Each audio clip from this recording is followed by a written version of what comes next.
করতেছেন?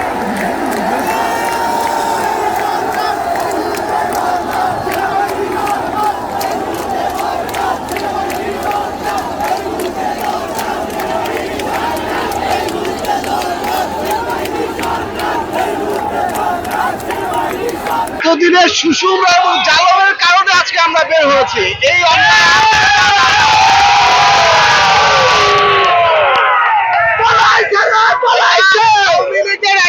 কোনো মিছিল না, এটা হচ্ছে সরকার বিরোধী মিছিল।